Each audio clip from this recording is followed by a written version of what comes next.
Number 3. What does the name WuWeiWatts mean? Hello, my name is WuWeiWatts. You came back. I'm legitimately surprised and confused, but welcome and thank you all the same. This is yet another video game commentary where I ignore the gameplay completely and do my best to answer a question. I hope that's cool with you. If not, be free.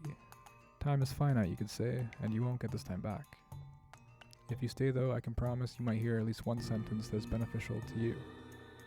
Could be worth a listen. Anyhow, it was brought to my attention recently that I ought to do an origin story commentary.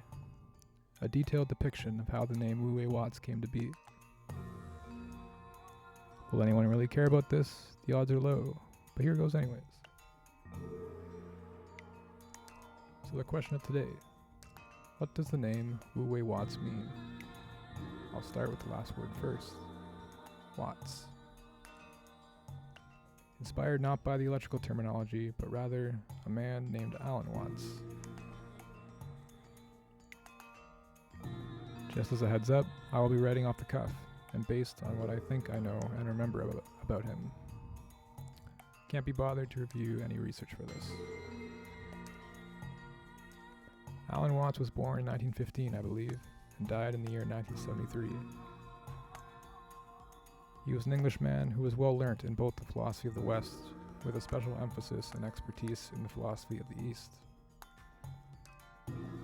If I can recall correctly, he became a priest and dropped out, so to speak, and became heavily involved in bringing the West his interpretation of Eastern philosophy. He never claimed to be a sage or anything like that, nor did he even claim to be a Buddhist. Oftentimes, he would joke about being a philosophical entertainer. To keep this commentary relatively concise, I will discuss only 3 of Alan's many ideas that have had an impact on the way I approach life. Some ideas that have really resonated with me.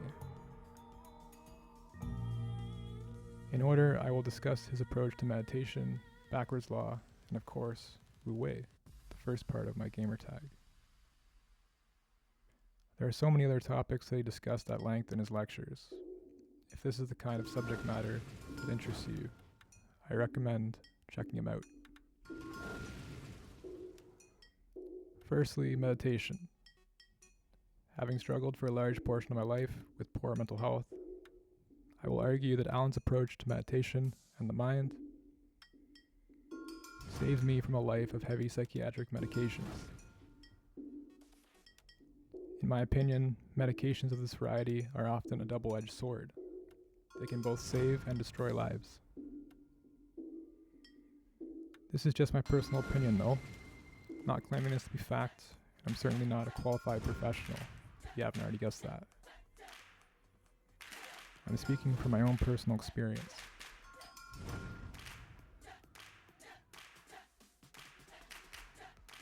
For many years, I've listened to his meditation entitled Listen on Spotify, as I learned from him how to meditate.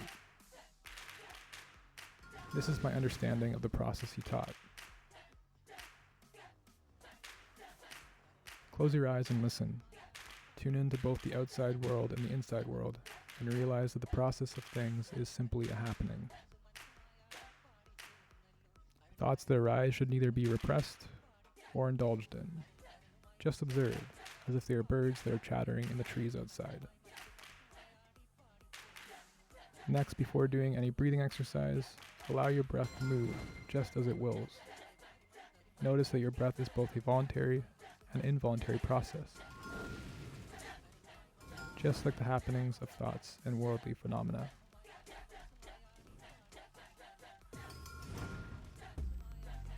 The more you try and control your thoughts with force, the worse it gets. It's like trying to calm the ocean with a hot iron. The waves only multiply. Allow your mind to think without labeling or judging or reacting. Naturally, you will label anyways, but just notice the label and allow the happening to unfold. Focus your attention on the breath leaving and entering your body, with a special emphasis on the exhale. Your exhale should almost be like a sigh of relief. Your inhale and exhale should fall in and out of your lungs, respectively, without force.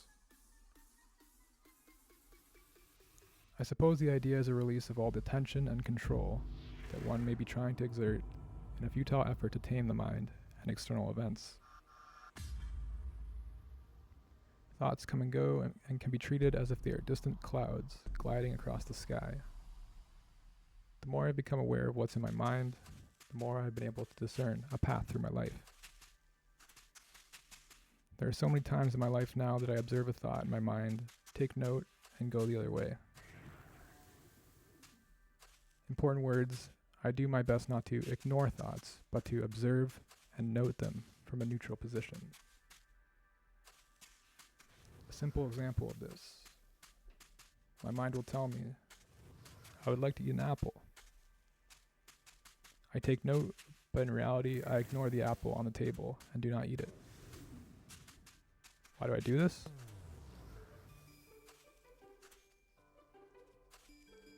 Because why do I have to be or do everything a thought says? Some thoughts are useful, others are not. Meditation builds discernment. Another more complex example. You are a loser. Over the time I've spent meditating, my mind has engaged with these thoughts less and less. I believe this is because of my focus on the breath and the distance I've created between me and my thoughts. The mind no longer responds with a counter-argument or agreement to the statement, I am a loser. Instead, the thought leaves and does not grow in size. I believe this is because the presence of that thought is acknowledged, but not indulged in or repressed. The thought is fed no longer and inevitably passes away. Okay, moving on. Next is the backwards law. You really want that apple, but you chase the apple. What happens? Well, the apple runs away. You really don't want that apple. What happens? The apple chases you. Backwards law, in essence. Oh yeah, I get that an apple can't run, but I hope you get the basic illustration of this anyway. You can switch the subject or object with whatever you want. This idea involves trust in the universe. You see a good thing, but do not pull it too close. You see a bad thing, but do not push it away. This is because, like a pendulum, the thing you pull will eventually move away from you, and the thing you push will eventually move back towards you. This practice is easier said than done and cannot be forced. The mind won't let a desire go by forcing it. This goes back to the concept of letting things unfold naturally as the happening that it is.